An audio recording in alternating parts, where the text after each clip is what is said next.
Hi guys, just making another video specifically now about the backend. So let's take a look at it. So in this solution, I have two projects. One is going to be the Web API project and the other one the test project. But let's just focus on the backend for the moment. I'm applying clean architecture. That means the 4 layers, the UI, application, domain, and infrastructure layers. So let's take a look at those. Let's start with the domain. The domain layer is where you have all your entities and value objects. So the core business, the heart of your application live here. If all the other layers changes, these should remain consistent. So it's free from dependencies. It should be by itself. And these reflect really what's going to be stored also in the database. Okay, but it's not a concern of the domain. That's the concern of the infrastructure, but we'll take a look at that later. Let's take a look at the entities. Let's take a look at, let's say, the order entity, for example. In here, all these properties, right, that are publicly available are going to be created as columns within the order table in the database. Now, I am following the pattern that I am setting all the properties as private sets, which means that anything else that's trying to set actual values can only do so through these setter methods. That way, we are centralizing the logic to set those properties. And we are doing things like checking for the value is whether it's null or whether it's exceeding a specific length.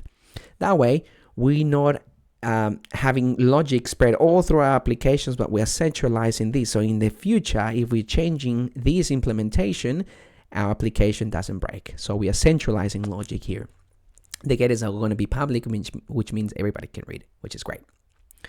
Okay, that's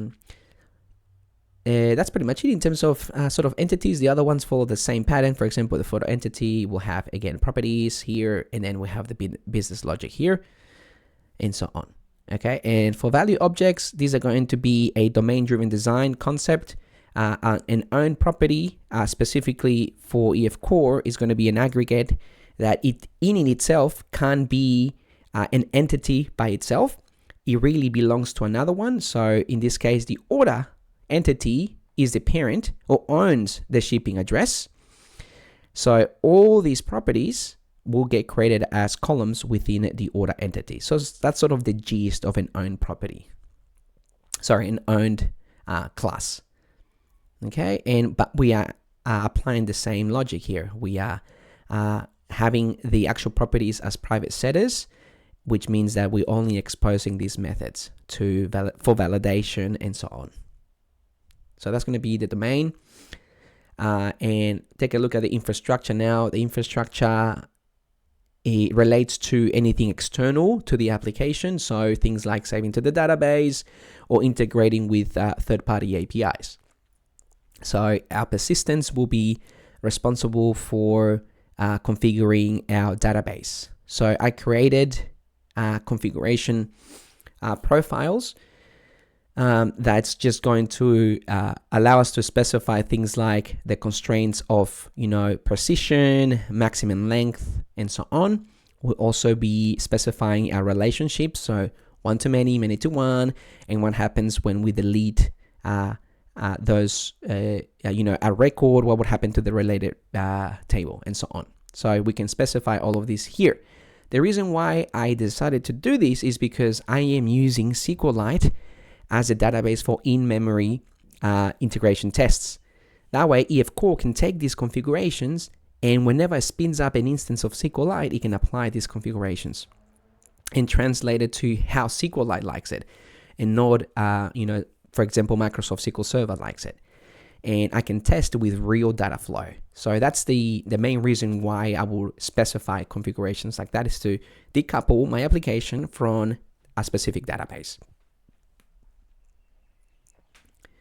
Then I also have migrations here, which is going to be a historical record of the changes of your database.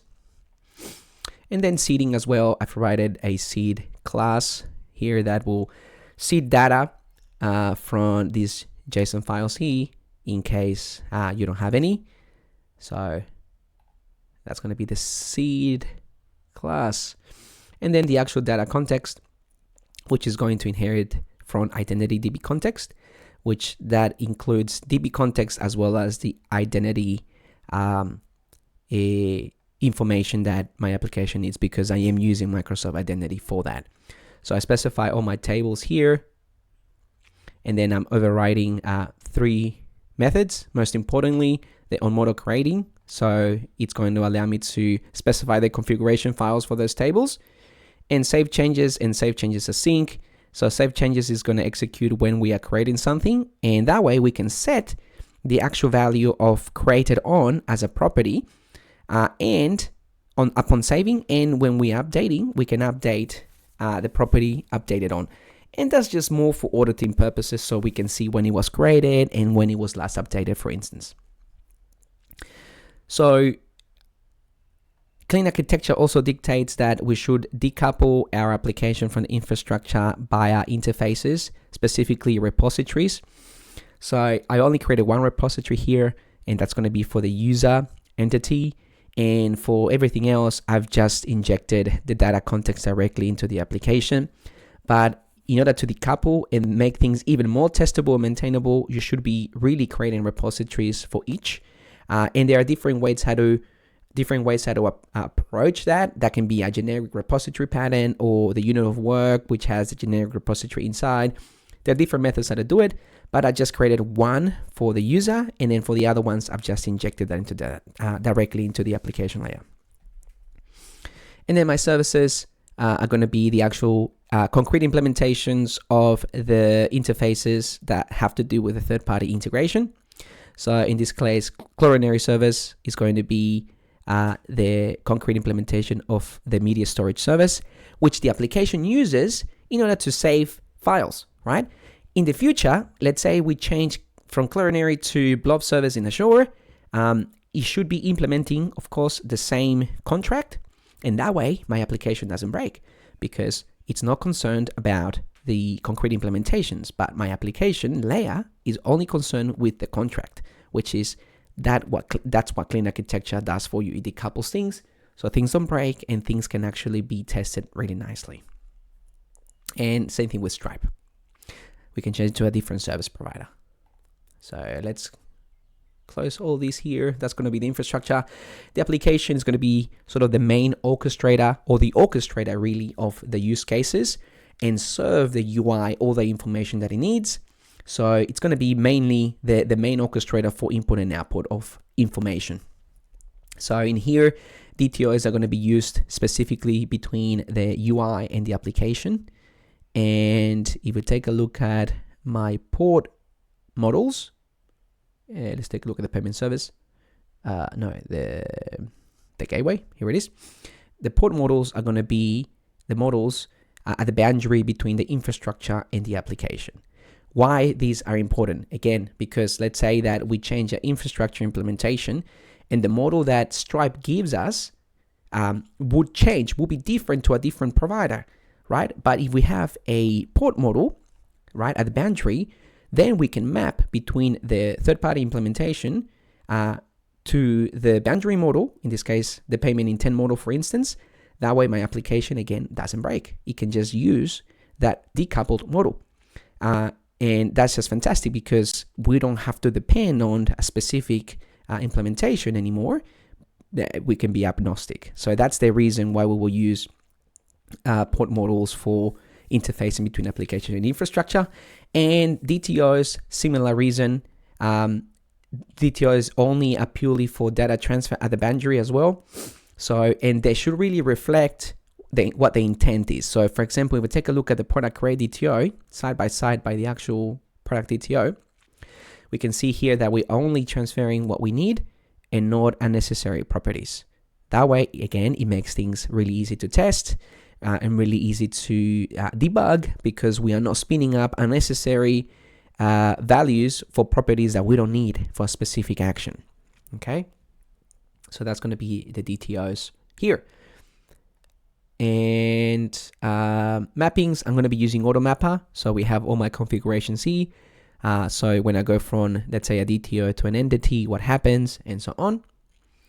And my mapping actions and mapping converters are going to be generic implementations. so that we can reuse specific types, specifically with the result class, which I'm going to talk about soon. And yes, so the result class. This is going to be useful if I try to be meaningful in my returns to the UI. I'm using this really as a wrapper so that I can return my values as well as any information, like for example, the app error, which is going to contain a message that we want the UI then to translate that to a actual HTTP response. I'll show that. I'll show it soon. And queries is going to be just really the strategy pattern so that we can filter, order, sort, and so on, which we will see later. Let's take a look at services, the most important one. Let's take a look at product service, for instance. Here we have all the use case orchestration. So when we create, what happens when we get all, what happens when we update, and so on. So as I previously mentioned, here we're returning a result. That way we can return a message as well as the value. And the result is going to be the wrapper, again, that interfaces between the API and the application with meaningful messages. That way we are decoupling those two. But between those, we have that DTO that I previously mentioned. So the result is going to allow the UI to quickly translate that to an actual HTTP response. So here we can quickly just get the actual result code. So whether it's successful, then we can return a status 200 when we create, and so on. So the result is just really a helper method that we can reuse throughout all the controllers without having to write all that logic within the actual controller. It keeps the controllers really thin. So that's the only reason why I will use a result wrapper. So as I previously mentioned, here I'm using a strategy pattern, so the context, and then what we want to do. So since our APIs are paginated, right? So paginated, as well as I support queries in the URL string. So let's say if you want to filter, let's say by a brand or a product type for a specific product, that's going to be in the query portion of the URL. And what we are doing here, we're just translating that. And we are handling that by the strategy pattern. Again, I'm going to be setting my strategies, so search, evaluate, strategy, and so on. I've made this generic so that whatever implementation that I'm using, it's going to be having to spin up the actual implementation of that specific thing that we want. So we can see here for the search, evaluate, strategy, I'm going to be using that provider, and that provider is going to be specific to what we want to do. So the provider is going to be, let's say, if we look at our queries, concrete providers at a product specifically. So let's take a look at the search. So search provider here, product search provider is going to implement that, and we're going to be executing things specifically for the product. The reason why I did this is because, again, we can quickly test our strategy pattern with no problems, and we can keep our orchestration logic really simple and not have complicated implementations of that in here. And then after that, what we do is this will return an queryable, which then we can allow Entity Framework Core to translate that to SQL, and then get the data that we need back. And then we can wrap our result around that. So if there is a problem, we can return a meaningful message. And then the UI layer will transform these to an actual HTTP response with the code as well as with a message. Okay. And I'm following the same method for the other ones. So for example, for creating, we are mapping from the DTO that we pass. We're using here transactions. So if there is a problem, we can roll back with no issues. And if we take a look at the controller for the products resource, same concept as we see here, we are getting the query portion of the URL, right, as the product query params. that inherits from the base query params, which is going to be shared among all the other resources. And that specifically has to do with page number, size, and so on. And specifically for products, we are also supporting brands and product types filtration. Okay, sorry, not filtration, filtering. So whenever we are sending a query for the product resource, we can also specify the different brands. And all we're doing here is, again, we are getting the result wrapper, the details wrapped by the result class. Then we are using that auto mapping profile that we set up, the generic converter, and then we are just using that helper method to action paginated results that we saw, which is going to translate that result wrapper to an actual HTTP response.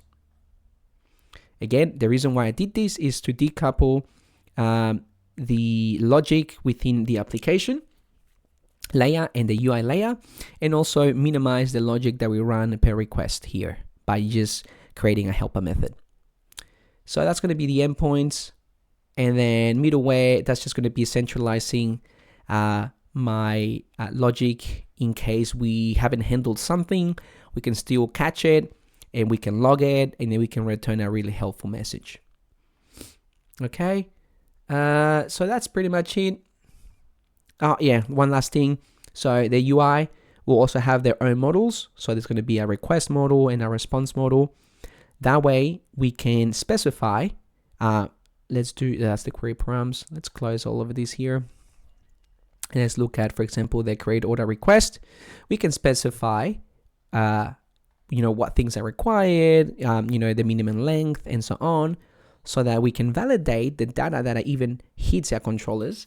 And before we even getting into the actual service logic, our .NET is going to handle this validation and return validation errors in case, our request doesn't contain the right data.